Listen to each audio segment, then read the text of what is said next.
Интересно ми е да разбера за турнето, колко града обиколихте до сега и колко ви предстоят да обиколите. Това турне е по-голямо и от предишното. Продължаваме инициативата при Казландия. Вече са над 200 учебни заведения, които участват в инициативата.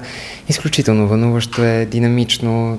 Срещаме се с безкрайно много деца и емоцията, която навсякъде се усеща, е на огромно вълнение.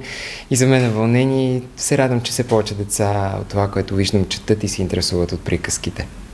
А на много хора, според мен, е интересно колко различни гласове може да дублирате и да изпълните. Имал съм много различни проекти. Някои са с, да кажем, от 10, правил съм и до 50 гласа. Зависи от приказката, от историята. Може да се направят всевъзможни превъплъщения дори с един и същи глас и това е нещо, което си прави от дете и е удоволствие за мен. А кой е най-трудният глас, който сте правил до сега? Може би гласа на вещиците на тъмничарката, например, в Гримхилд, която е много дрезгава, различна. Тези гласове са по-така изтощаващи, но пък са и много интересни, защото децата се така вълнуват от тях, някои се страхуват. Интересно е, защото са много различни от моя глас. А най-любимият ви глас, който сте правили, кой е? Може би най-любимия си остава за момента, поне за това турне, гласа на вълшебното огледало, което разказва приказките, което пък е и моя глас. Така се случи. Вълнуващо е и така, надявам се, че въздейства на децата. Може би много хора не си дават сметка, че ролята и професията на дубльора не е лесна. Кое е най-голямото предизвикателство в тази сфера?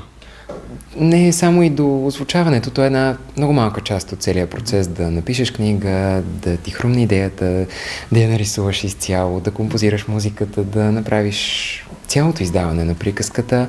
Озвучаването се превърна в нещо много малко като процес на фона на всичко останало и вече тези живи срещи успяват да затворят кръга на създаването на приказките, живата среща с децата и благодарен съм.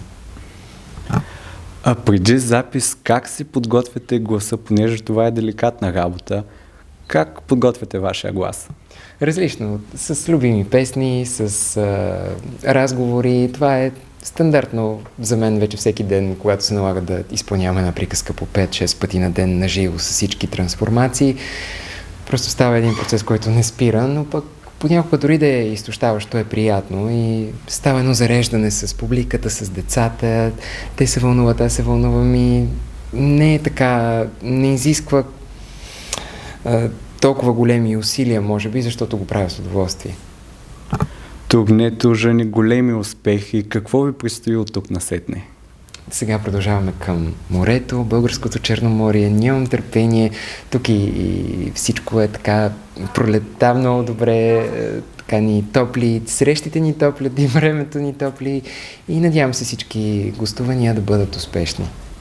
Благодаря ви, бяхте страхотен и ви пожелавам още много успехи. Благодаря и аз.